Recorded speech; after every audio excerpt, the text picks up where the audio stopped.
大家好，黃精笑看江湖咧又同大家見面啦。今日咧就要同大家講一個咧，唯一一個喺影視兩方啦，我都幾敬佩同埋尊重嘅多年嘅對手同埋一個即係人物，我覺得佢係好嘢嘅。呢個人就係麥當雄。我第一次聽呢一個名咧，應該係麥當娜約咗麥當雄去麥當勞度食麥當勞食麥皮老當歸。金枝玉葉啊嘛，係啦。所以咧，因為嗰陣時已經好少人提佢個跛豪之後啫。其實咧，佢就係好多年前咧，有一個影評人石岐先生咧，就話我係 TVB 嘅電視神童，而佢係麗的嘅電視神童。你哋兩大神童啊，係嘛？係啊，都係好後生就去到好好嘅位置。佢係開頭都係演員訓練班嚟嘅，佢同阿劉松仁係同班嘅。即係佢本身都係諗住做演員嘅。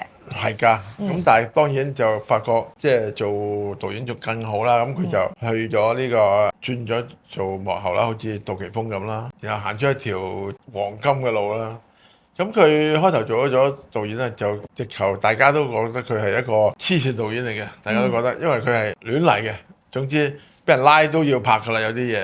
佢為咗追求真實感啊嘛。係啦，當時拍呢個十大奇案啊，拍咗2集都係非常出彩嘅。咁啊，咪又再拍大丈夫啊咁嗰啲。我記得佢曾經有一集叫阿徐少強去成日邊個虐待阿盧慧芝，就唔知點樣俾個真嘅蛇定咩去嚇佢咁樣嗰啲咁嘅。咁就真係喎，嚇到佢喊咁樣，就拍咗落嚟。我記得咧，我同我歷任經理人都講過，你叫我跳笨豬跳我都仲得，蛇我真係唔得，即遠距離嘅我都仲接受到，近距離嘅唔可以。我呢個係我底線嚟嘅，有啲嘢我覺得有啲嘢觸及到我底線。你知唔知袁詠儀係乜嘢？袁詠儀係咩啊？袁詠儀係雞啊！佢唔可以同雞近距離接觸。鐵金就係黃飛鴻鐵雞鬥蜈蚣，我叫佢喺街市度賣雞，揸住雞，雞好靚雞啊！佢話唔得，我冇辦法接近一隻生嘅雞。即係如果係已經處理好嘅，佢 OK。係啦，有毛有翼會飛嗰啲佢得嘅。係。個個人都有啲咁嘅奇怪。我知道過有啲人咧見到一個橙，係，我都知道呢一個係。每一個演員都有佢嘅底線嘅，但係呢位麥當雄導演咧就會唔係好理人哋嘅冇底線啊！冇底線。咁就係因為佢咁薄咁成功，佢啲節目咧就好好收視率。結果咧，麗的當時有一個叫黃石照嘅總經理入咗去咧，就提拔佢，俾佢做總監。當時叫做麗的三雄就係李少紅、陶用雄同埋佢。李少紅同佢都係拍劇嘅，陶用雄係拍綜藝嘅。咁李少紅就拍2集變色龍啦，嗰個陶用雄就做嗰啲咩家苑與小田啊咁嗰啲。咁佢就做好多嘅。咁啊，尾後一上任冇耐就做天蠶變啦，天蠶變就打到 TVB 暈，結果要你爺爺撲出嚟拍楚留香嚟頂，咁咧頂咧佢就出陰招喎，佢又買唔到楚留香啦，佢就改咗叫咩俠盜風流，就攞楚留香嗰啲橋咧就改晒啲名，就咧每個禮拜6做一集，就盡量拍好佢。就先將楚留香啲橋咧就爆晒出嚟，想撳低少少楚留香嘅力，咁就令到佢冇咁大力去打得到啲天蠶變。衰在啊，徐少強強唔生性，咁上下又唔見咗，因為佢同時接咗幾部戲。結果咧就焗住個天蠶功咧就變出嚟會變咗個樣嘅。結果喺趙氏揾咗個顧冠中去接下半部就唔用徐小強啦，下半部即係練完咧嗰個一爆開個揀咧就變咗古貫中啦已經。仲識易容添。係啦，好巧㗎，其實有時都算係咁㗎啦。然後咧呢個成功咗之後咧，再去搞咗一個叫千帆並舉、大地恩情、暴雨中的陽光咁樣，哇！好大聲勢宣傳。講起大地恩情，應該都同你有啲關係喎。點解啊？唔係佢嗰陣時同你對打緊你嗰部，係係唔係？佢先打死咗輪流轉，結果搞到 TVB 要腰斬輪流轉，搬去禮拜六做，下晝做，結果咧就要我趕千王之王嚟對敵。佢哋先將上海灘續集移前，本來係做晏一檔嘅，就移前一檔，最後嗰禮拜，頂翻住先，咁跟住爭取時間俾我千王之王，咁千王之王一出就追翻64，跟住73，跟住。大地恩情就冇人睇啦。哇！咁即係佢同你同埋爺爺都有對過台咯喎。對好多，都嚟去都係對我哋噶啦。其實咧，我覺得佢真係都係好叻嘅。其實我當年做強人，即係梁淑儀拉大隊過去街市做名流情史嗰陣時，我就係做強人去對打。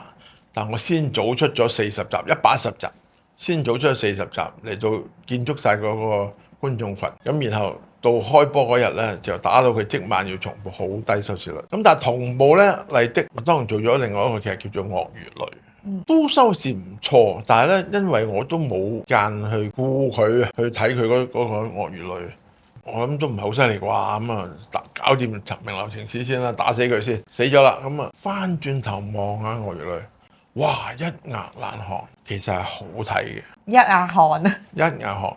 係因為麗的嗰個慣性收視低，如果佢個慣性收視係同 TVB 係嘅話咧，強人係冇佢好嘅，真係嗰部戲係抄 Ocean Wills 嘅大國民嘅，但係都抄得好好。嗰陣時我已經知道呢個人麥當雄係不簡單，唔可以小看嘅，下一個最大嘅對手就係佢噶啦。咁果然就係千帆並舉啦，咁啊千王之王打翻敗佢啦。之後咧，佢又做咗一件事喎，好笑喎。佢約我出去，同阿蕭若元約我出去，挖我過去麗的喎。咁我話：你而家出嚟嘅錢，我已經攞到仲多過呢個錢啦。咁我點可以能走嚟咧？仲要嚟我做蕭若元下邊？我諗冇乜可能啩嚇。咁佢話唔係，同我哋做，你有工作上嘅滿足感啊嘛。我而家我好滿足感啊。佢賣情緒價值喎。係啊，咁啊，我最記得㗎啦呢啲對白。咁啊，我話麥生，我好尊重你，但係呢個咁嘅條件，我覺得係傾下算啦，飲杯茶算啦。咁啊走咗。其實我同佢一跟住就冇乜點接觸嘅。咁佢就尾後好快都離開咗麗的，因為支持佢嘅黃夕照係離職啦已經。咁就嗰啲澳洲佬就唔支持佢嘅。咁佢就帶一班佢啲徒弟啊、細佬啊嗰啲就全部走晒，只開咗珠城嗰個梁李少霞支持佢，仲有一兩個老闆嘅張耀榮啊嗰啲咩，咁就支持佢拍咗靚妹仔。靚妹仔就好成功啦，攞埋金像獎呢個影后啦，林碧琪。拍咗部戲就攞一次影后，就一世人就係嗰一部戲啦。跟住就都拍咗好多其他有啲得有啲唔得嘅戲啦。直到84年，佢真係叻，拍咗一部拍爛手掌嘅戲《省港奇兵》。佢一世人就係導演咗一部戲。佢淨係拍過一部電影啫。就係非常成功嘅《省港奇兵》第一集。然後咧就喺金馬獎攞最佳導演，之後佢就唔拍啦。我自拍一部，我就係拍一部就係攞獎啦。有冇人即係佢有人邀請佢再拍多一部，佢都話唔拍啦？唔係，以後都有嘅，《省港奇兵》2、3、4都有拍嘅，但係佢啲馬仔拍啦，佢唔拍啦嚇。嗰套戲咧就係中間有一個演員叫沈威，咁咧就。佢有一場戲咧，就要話佢係出賣啲省港奇兵，綁住佢擺咗喺第一架車度，然後喺出邊放火要佢講爆啲嘢出嚟。咁佢係好驚啊咁樣咩嘛？點知佢真係放火淋晒電油，大家都唔知道點樣攞佢出嚟啊！好危險喎！係啊，結果於是有冇即係嗱？好似你之前成日話咩最佳拍檔做嗰個 stunt 嘅時候，都有定救護車喺度。佢呢一個有冇消防車喺現場先？梗係冇啦，滅火筒都唔係多，直頭嗰個沈威嬲到爆，跟住放咗佢出嚟之後，追住阿麥當勞周街走啊，周街打。唔係嗱，咁真係有呢一個安全問題存在嘅。仲有佢犀利到點咧？嗰班人喺尖沙咀打劫洗過旗兵，因為要炸冧啲樹啊，佢真係走去炸尖沙咀嗰啲街度種嗰啲樹。嗰個叫做咩破壞公物喎。係啊，唔理佢啦。總之咧，佢擺咗好多部機器，一次過只能夠啊。如果唔係咧，就已經亂晒龍噶啦。咁就啲人真係走入個金鋪，跟住又走翻出嚟咁樣喎。即係佢連金鋪都冇租，冇㗎。總之就係一班人衝入去，又跟住企咗喺度，跟住咧就街度爆炸。然後咧佢就準備咗8組機器，預備 camera action， 啲人就走，佢截的士走樣。哇！淨係金鋪嗰啲人都嚇親死啦！佢自己真係截的士走咗，咁跟住就拉咗個製片，搞咗好大輪先至搞得掂嘅。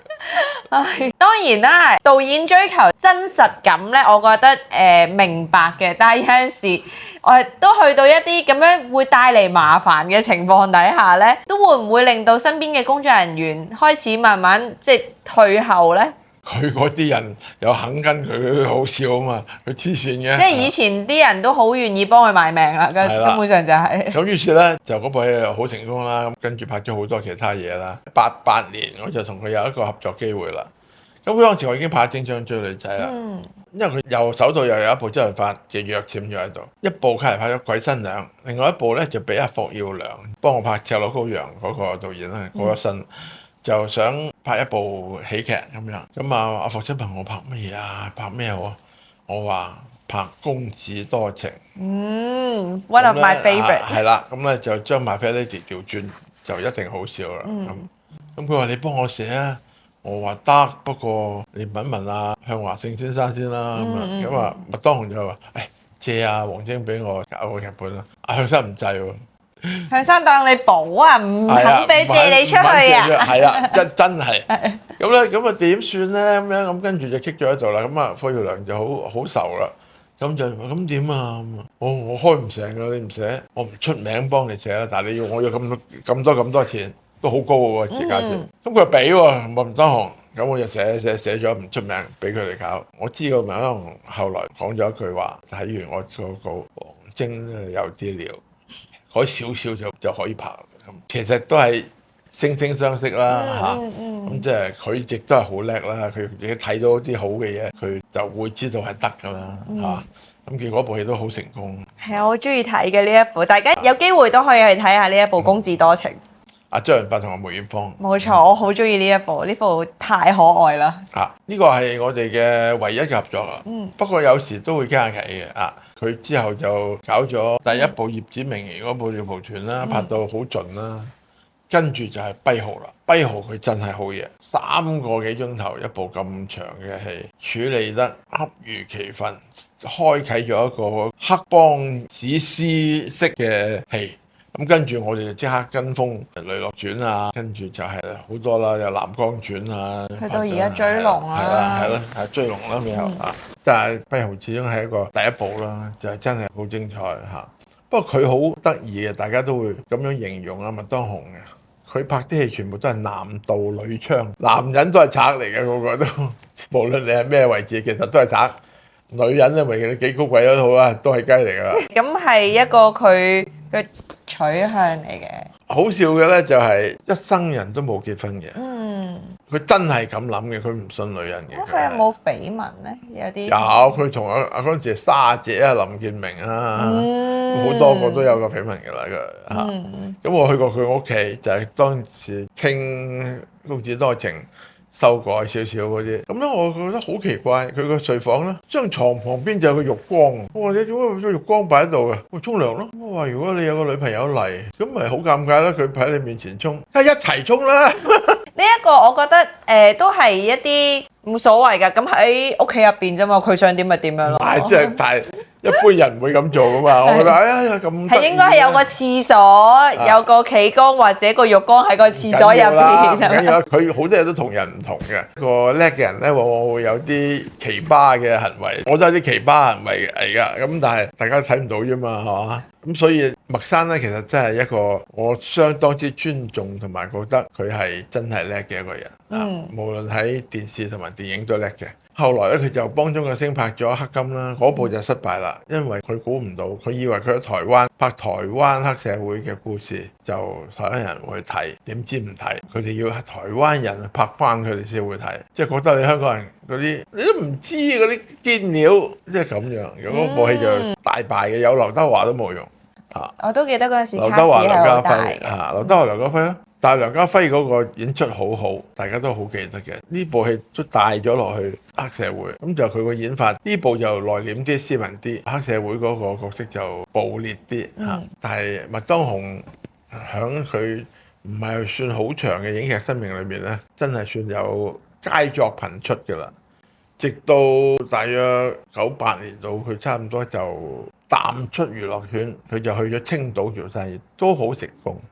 後來佢就喺大嶼山買咗好多別墅，咁而家佢 hold 咗好多樓㗎，居然喺自己間屋度種菜喎，喺個露台度，好笑嘅。狂咗咁多年，我覺得佢都需要一啲比較 chill 啲嘅生活嚟平衡翻佢嘅晚年生活啦。係啊，即係幾年前我都見過佢，即係傾過幾句偈啊嘛，真係就有互相敬重啦。我覺得就係嚇，都繼續係惺惺相惜。係啊，所以咁多個我喺呢行有好多係朋友啦，有好多係前輩啦，有好多係晚輩啦，但係對佢嚟講就真係一個同輩裏邊，我覺得只有徐克可以同佢比較。嚇，可以咁樣講咯嚇，所以麥當雄其實咁早淡出咧，唔拍戲咧，我覺得係電影界損失嚟嘅。阿麥生的確係一個叻人。